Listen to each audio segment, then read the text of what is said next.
Merci de nous rejoindre dans ce numéro de Sans détour sur 2UF TV. Seulement 3 mois séparent la Côte d'Ivoire du scrutin présidentiel d'octobre 2020. La tension reste vive avec les procédures politico-judiciaires qui maintiennent encore certaines personnalités dans l'étau. Sur le plan local, les divisions à l'intérieur des partis politiques subsistent. Le dialogue politique est paralysé, la CEI est controversée dans sa formule actuelle. Alors, M. Diabaté Bey, vous êtes le vice-président du Front populaire ivoirien Tendance à Finguessan, il faut le préciser. Alors, je voudrais vous demander très franchement, est-ce que selon vous, tel que vous observez le climat socio-politique en Côte d'Ivoire aujourd'hui, votre pays est en train de foncer droit dans le mur, vous qui avez été un acteur central de la crise de 2010? Je voulais vous remercier d'abord, M. Hadji. Je suis effectivement Diabaté Bey, vice-président du Front populaire ivoirien. Je suis en charge des districts du Tchologo, du Poro, d'Abobo et d'Anyama. Je voulais faire une précision. Quand vous parlez de tendances, moi, je ne parlerai pas des tendances au FPI. Il y a un FPI qui est légal, qui est le Front populaire ivoirien dirigé par Pascal Affi N'Guessan. Les tests sont clairs. Il faut appeler les choses par leur nom. Mais les autres ne le diront pas. Les autres ont créé une fronde. C'est une fronde qu'ils ont créée contre Affi N'Guessan. Ils estiment que le congrès de C'est pour ça qu'on les appelle les frondeurs. Ce n'est pas le congrès de Maman. Je voulais vous dire que nos tests sont clairs. Ils ont dit qu'ils ont convoqué un comité central. Un comité central a été convoqué et c'est ce comité central-là qui leur a permis d'aller faire le congrès de Maman. J'ai dit non, il n'en est rien. Parce que nos tests disent, nos tests de 2001 sont clairs, que même si vous voulez démettre le président à un comité central, le comité central est présidé par le président du parti. Mais le président du parti était libéré, il était à Abidjan. Mais pourquoi ce n'est pas lui qui a présidé ce comité central? D'accord, je pense qu'on aura peut-être l'occasion d'en parler, mais je voulais que sur ces questions-là, et sur ces questions, qu'on soit clair. Moi, je suis pour les principes. Quand on s'est doté des tests, il faut prendre nos tests pour régler nos problèmes. De rentrer dans non. Il faut sortir des problèmes des personnes.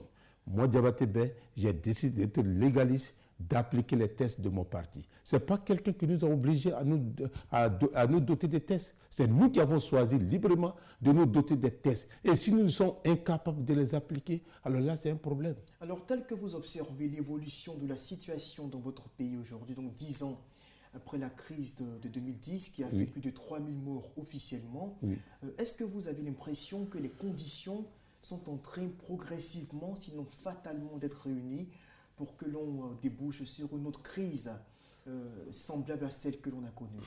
D'abord, je ne souhaite pas que la Côte d'Ivoire retombe dans une crise. Il faut que cela soit clair. Pour vous, je n'ai pas observé la crise, j'ai vécu la crise.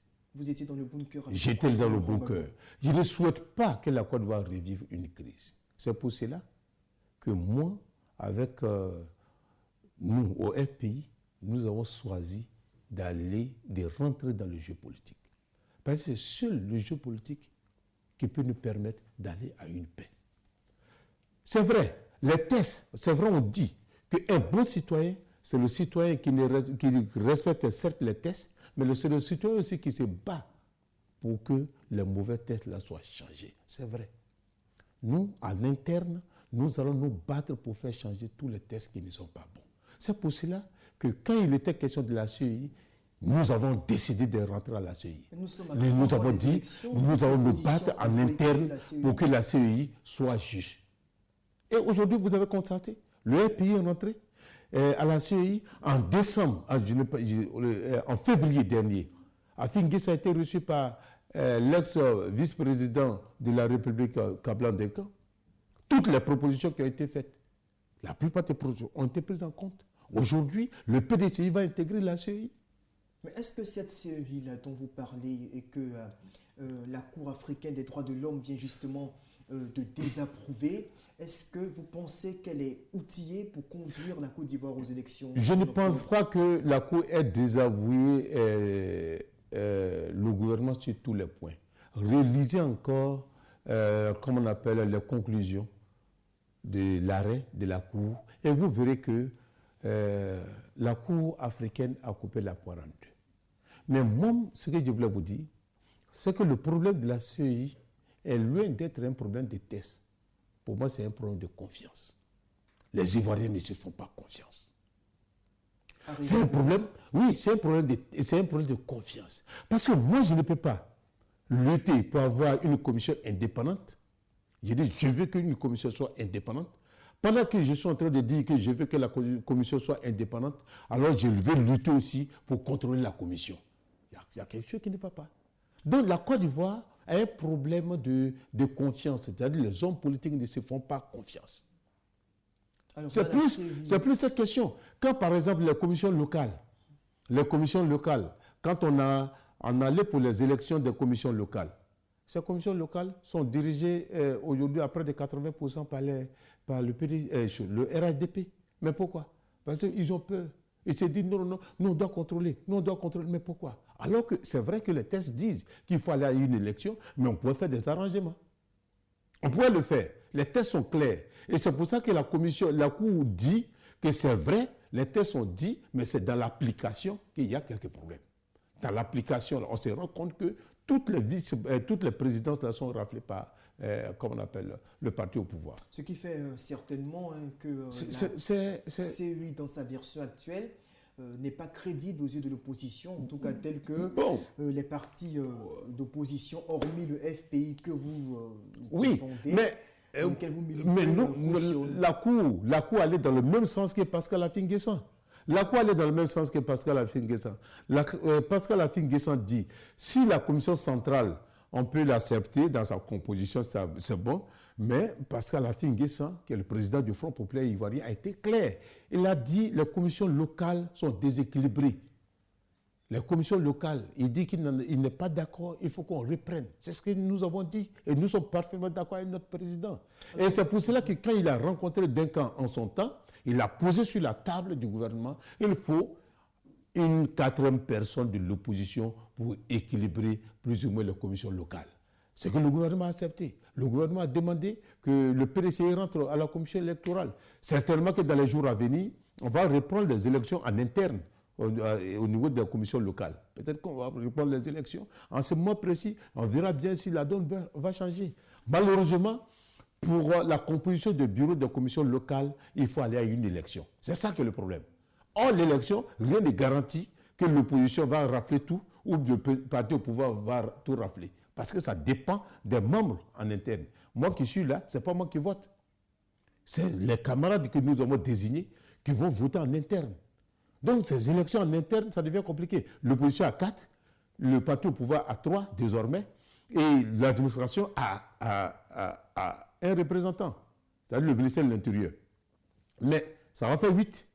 Mais et si toute l'opposition vote un candidat, l'administration se met avec le RHDP pour voter un candidat. Il n'y a pas d'élu. Oui, c'est clair. Justement, je pense que là, nous sommes à 3 mois des élections. Oui. Et tout le monde craint, justement, tel que nous regardons la situation, que l'horizon s'assombrisse davantage. Oui. Alors, vous qui avez, là je disais tantôt, vous avez vécu la crise en 2010, vous avez été au cœur, justement, de l'action lorsque le président Gbagbo était capturé par les forces pro-Ouattara. Alors, là, le dialogue politique, il est rompu. La CEI est discréditée aux yeux de l'opposition. Plusieurs personnalités politiques sont toujours en exil politico-judiciaire. L'atmosphère semble véritablement crispée. Personnellement, qu'est-ce que cela vous fait en tant qu'acteur politique de premier plan? Bon, dans un premier temps, il faut que vous notez que nous sommes à 3 mois de l'élection présidentielle. Nous sommes à 3 mois de l'élection présidentielle. Dans un premier temps, le parti au pouvoir a échoué. Ça, c'est clair, ils ont échoué. Les Ivoiriens ne sont pas réconciliés. Dans leur propre camp, il y a des défections.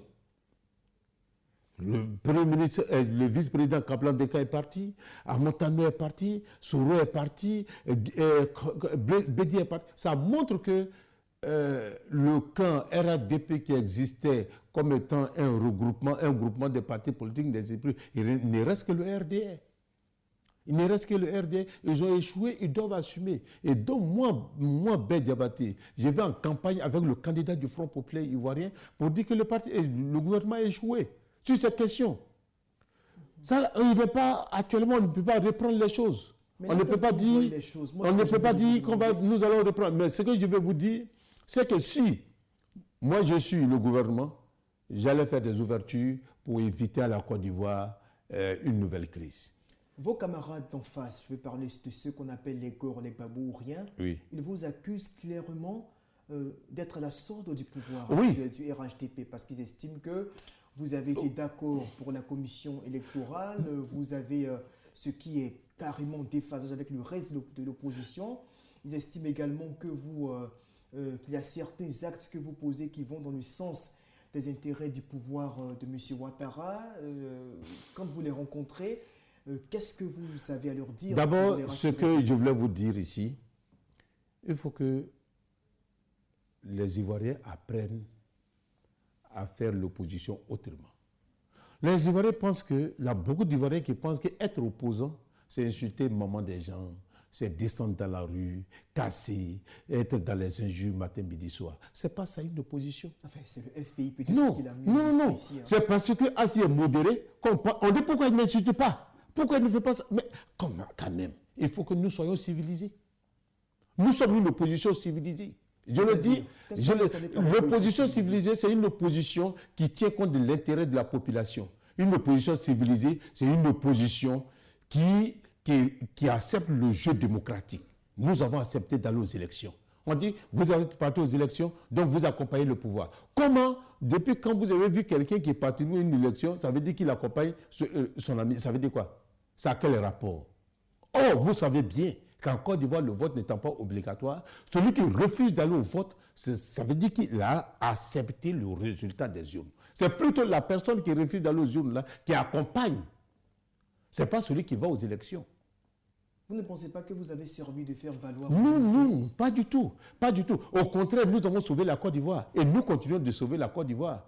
Je ne suis pas dans le camp de ceux qui disent que quand 6 va devenir 9. Je ne suis pas dans le camp de ceux qui disent que oui, la Côte d'Ivoire, là, quand 6 va devenir 9, je dis non. Les Ivoiriens sont des Ivoiriens. Il faut que je contribue à la construction de la nation ivoirienne. Je dois contribuer à la construction de cette nation. Si ceux qui sont au pouvoir ne le savent pas, ça c'est leur problème. S'il y a des gens qui sont à l'opposition qui ne le savent pas, ça c'est leur problème. Mais moi, Diabaté Ben, je ne suis pas rentré en politique là pour me venger de qui que ce soit. Je suis rentré en politique, je veux contribuer à la construction de la nation ivoirienne. Et c'est ce que je suis en train de faire.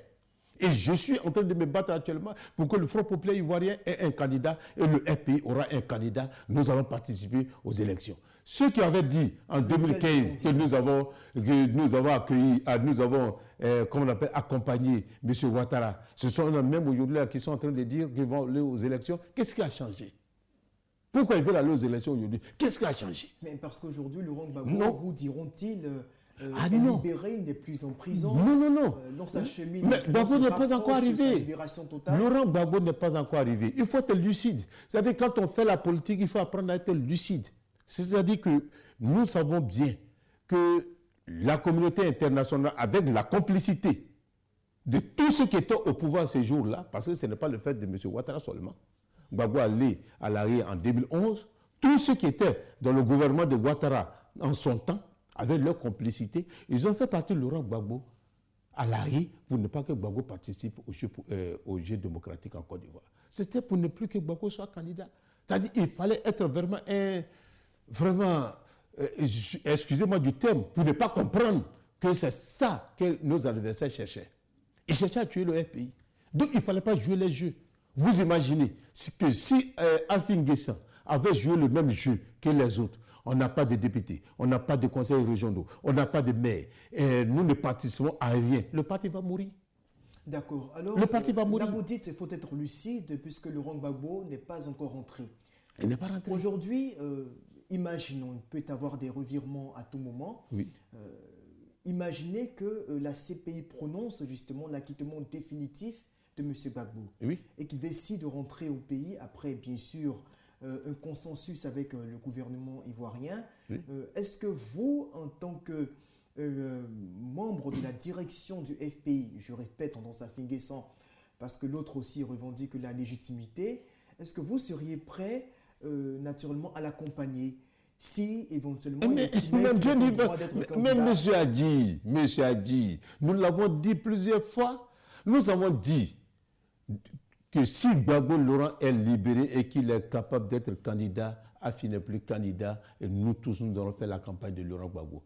Mais tenez-vous bien, Afi Nguessan est le seul homme politique en Côte d'Ivoire à avoir demandé officiellement au gouvernement ivoirien de nous aider à faire venir Laurent Gbagbo. C'était en février 2020. Il est le seul. D'accord. Tous ceux qui bavardent à côté, il est le seul et c'est le seul. Il a été courageux à aller dire au gouvernement, nous voulons que Gbagbo rentre. Et quand il le dit, il ne l'a pas dit parce qu'il pensait, non, c'était pas, non. Il l'a dit de façon honnête et de façon sincère pour que Gbagbo rentre en Côte d'Ivoire. Parce que nous, on sait que si Gbagbo rentre, c'est bon pour le FPI. Est-ce que si c'est bon pour nous. Est-ce que si M. Gbagbo reste, on sait tous que votre mentor Afi Nguessan nourrit clairement des ambitions présidentielles. Bien sûr. Ça, c'est une certitude. Alors, dans le même temps, Laurent Gbagbo hors de la Côte d'Ivoire, cela ouvre la voie naturellement à Pascal Afi Nguessan pour être adoubé par les militants en tant que candidat. Bien sûr. Laurent Gbagbo est en exil. Je veux dire, est-ce que ce n'est pas ça le calcul dans le fond, le calcul du Non, ce n'est pas des... vous savez, ce n'est pas le calcul. Mais pour tous ceux qui sont militants du FPI depuis au moins 15 ans, 16 ans, ils savent qu'après 1995, le FPI avait décidé de ne plus jamais boycotter d'élections. Parce que nous savons, en 1995, c'est que le boycott a coûté à notre parti. D'accord. Donc, si Gbagbo n'est pas là, c'est comme nous sommes au village, le père n'est pas là, nous n'allons pas laisser le champ. Comme ça, nous devons travailler dans le champ. Le jour que notre père arrive, on dit, ah papa, tu n'étais pas là, à ton absence, voilà ce que nous avons fait. Et voici le champ. La décision te revient. C'est dans cette publicitaire et on revient tout de suite. C'est dans cette pour la suite des échanges. Allons-y. Instant pub. Instant pub. Instant pub.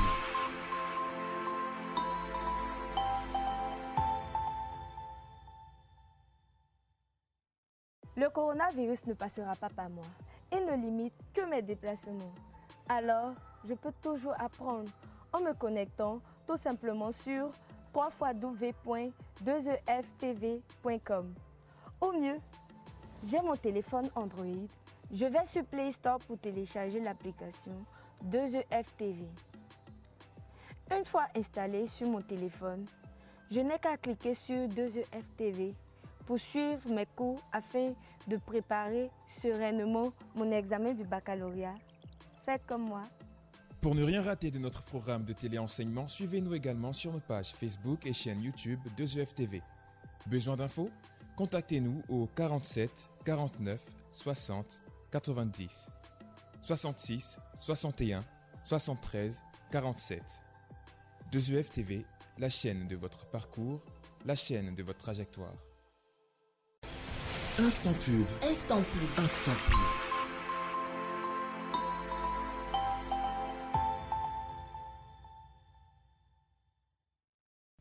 On revient donc sur le plateau avec vous, Diabaté Bey. Je rappelle que vous êtes le vice-président du Front populaire ivoirien. Enfin, vous n'aimeriez peut-être sûrement pas que je le dise, mais je préfère le quand même. Ça, c'est Afi Nguessan. D'accord, juste pour la gouverne de ceux qui nous regardent. Alors, vous nous disiez justement que vous avez refusé de boycotter le jeu politique depuis 1995. Oui. Et c'est justement ce qui explique le fait que vous vous engagez justement à poursuivre la lutte, même en absence de Laurent Gbagbo. Oui, bien sûr. Un homme politique, quand un homme politique est courageux, il va à des élections. On le dit, partout où nous, les hommes politiques, nous passons dans nos séminaires, les élections, c'est la guerre sans effusion de sang. C'est la guerre des mots, c'est la guerre des programmes. Un homme courageux va aux élections. Alors, un homme qui n'est pas courageux boycotte. Pour votre leader, la meilleure formule, ce ne serait peut-être pas, pourquoi pas, le fait de voir Laurent Gbagbo rester à l'extérieur comme certains l'en soupçonnent d'ailleurs. Et que lui, Pascal Affi-N'Guessan, mais parce qu'il a le champ libre justement de se présenter au nom du FPI sans écueil, qu'il poursuive allègrement sa marche vers la consécration. Non, ce n'est pas possible. Ce n'est pas possible parce que nous savons que le Front populaire ivoirien, Laurent Gbagbo est le leader charismatique. Que tu le veuilles ou pas, c'est le fondateur du parti. À partir de ce moment, nous savons bien que si Laurent Gbagbo rentre, que Laurent Gbagbo donne sa caution à Affi, ça sera un plus. Donc on ne peut pas souhaiter qu'il reste. Et s'il ne le faisait pas, et si, comme s'il ne le faisait pas, déjà, il désavouait Affi-N'Guessan. S'il ne le faisait pas, nous allons continuer notre marche. Ah, ça, je te le dis. C'est-à-dire, s'il rentre aujourd'hui, il refuse de s'allier à Pascal Affi-N'Guessan. Bon, s'il rentre aujourd'hui qu'il est candidat, on ne parle même plus d'Affi. Affi n'est plus candidat. D'accord. Ça, c'est clair. Affi l'a dit, ça, c'est systématique. Laurent Gbagbo rentre aujourd'hui, mais si Laurent Gbagbo laisse le candidat du parti et qu'il choisit un autre candidat, nous, on soutient le candidat du parti. Le candidat du parti, c'est qui? Pascal Affi-N'Guessan? Ça sera. Bon, nous n'avons pas encore fait notre convention. Nous n'avons pas encore fait notre convention ou notre congrès pour désigner le candidat. Ça va se faire très bientôt. Mais je vous le dis, dès déjà, nous avons déjà fait l'appel à la candidature au sein du parti. Si Laurent Gbagbo n'est pas candidat, la personnalité du Front populaire ivoirien qui sera choisie pour être candidat, c'est cette personnalité-là que nous allons voter. Est-ce que vous ne donnez pas raison à ceux qui disent que M. Pascal Affi-N'Guessan a caporalisé le parti pour ses propres intérêts? Mais caporaliser comment il a caporalisé le parti en faisant quoi? En posant quel acte? Justement, peut-être en mettant en avant ses ambitions. En mettant en avant ses ambitions, comment? Parce qu'il faut le dire concrètement. Pascal Affi-N'Guessan a posé quel acte qui montre qu'il a caporalisé le Front populaire ivoirien? Quel est l'acte concret que Pascal Affi-N'Guessan a posé? Qu'est-ce qu'il a fait? Parce qu'il faut qu'on soit sincère. Les gens, ils sont dans des petits calculs que nous tous on sait. Mais nous, on leur a dit que quand il y a une association est mise en place, l'association se donne des tests pour régler ces problèmes.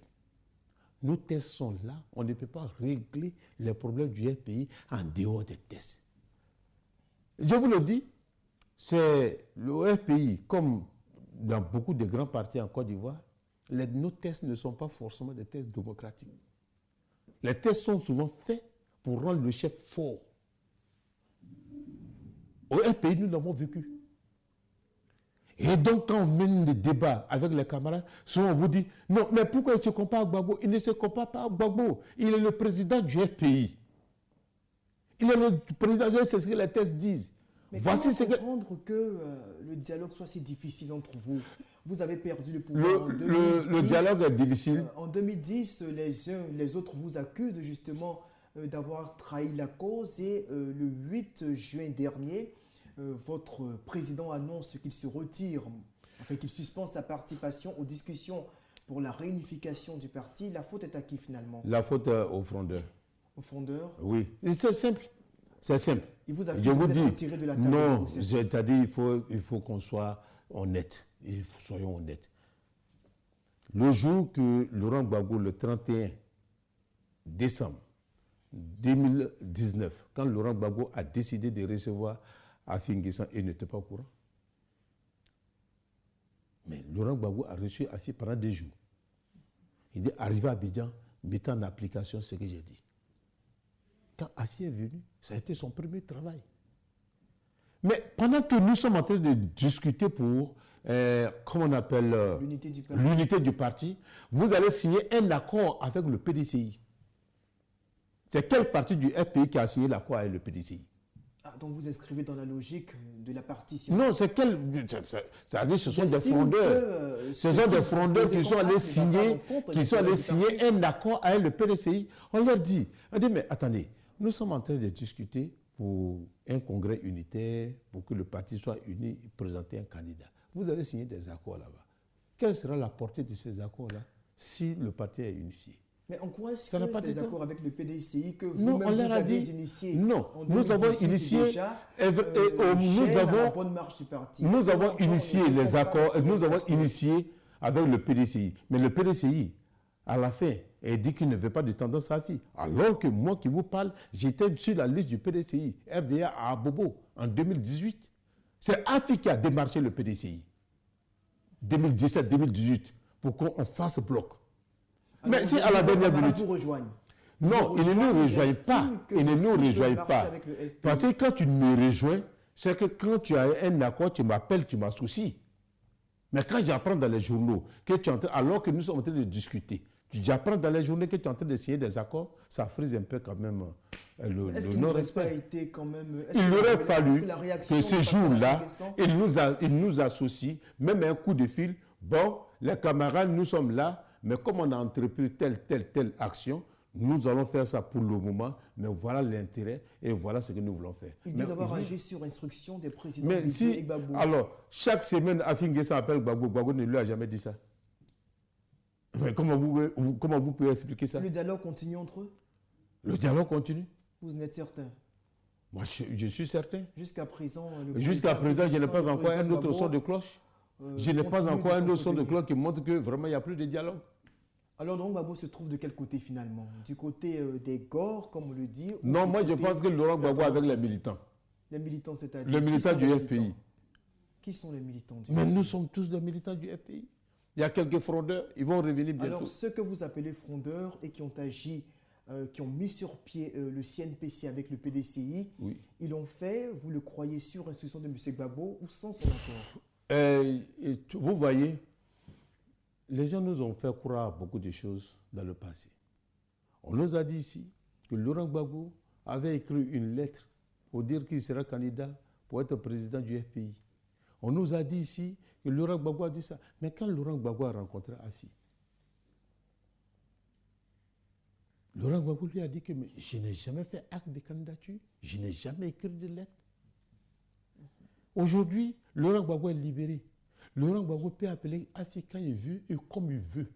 S'il estime qu'on doit faire un accord avec le PDCI, j'estime que Laurent Gbagbo allait appeler Afi, lui dire, bon, petit frère, voici ce que je veux qu'on fasse. Voilà. Je l'ai dit à tes camarades, donc voilà. Mais s'il n'y a pas eu ça, je considère que Laurent Gbagbo n'est pas au courant. On va boucler certainement avec cette question. Laurent Gbagbo n'est pas au courant selon vous. En même temps, il garde le silence et il est évident que le PDCI d'Henri Konan Bédié a entamé ou est véritablement proche aujourd'hui d'une alliance avec le FPI, tendance Gore. Bien sûr. Alors, si c'est le cas et que les deux anciens chefs d'État sont sur la même longueur d'onde, Pascal Affi N'Guessan, certainement qu'il est mis sur la touche. Oh non, Pascal Affi N'Guessan ne sera pas sur la touche. Nous allons continuer Quel avenir politique? Non, nous allons continuer notre marche. Affi-N'Guessan. Vous savez, un homme politique ne meurt pas aussi facilement. Nous allons continuer notre marche avec Pascal Affi N'Guessan. Et si c'est le cas, Pascal Affi N'Guessan sera le candidat du Front populaire ivoirien. Et nous allons battre campagne partout où nous allons passer. Et vous croyez pouvoir l'emporter? Oui, parce que je le dis et je répète, il y a des alliances que j'appelle des alliances opportunistes qui n'ont pas de sens. Et je vous le disais hors antenne tout à l'heure, que je ne sais pas pourquoi vous voulez qu'on fasse une réconciliation sélective en Côte d'Ivoire, qu'on ait un pardon sélectif en Côte d'Ivoire. Si vous voulez que les Ivoiriens se réconcilient, ou on pardonne, ou on ne pardonne pas.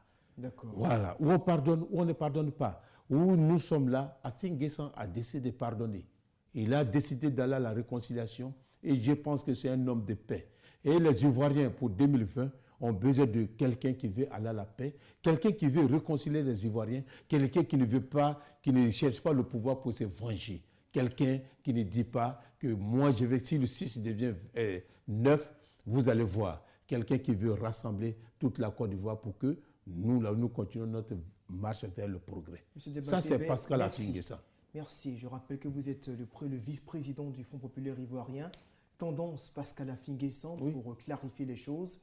Et donc, vous étiez donc l'invité de ce numéro de Sans détour que vous allez pouvoir donc retrouver également sur ivoire-tv.net, Afrique.net du Burkina Faso, qui sont partenaires donc à la production de cette émission de 2FTV. On se dit au revoir et à bientôt. Merci.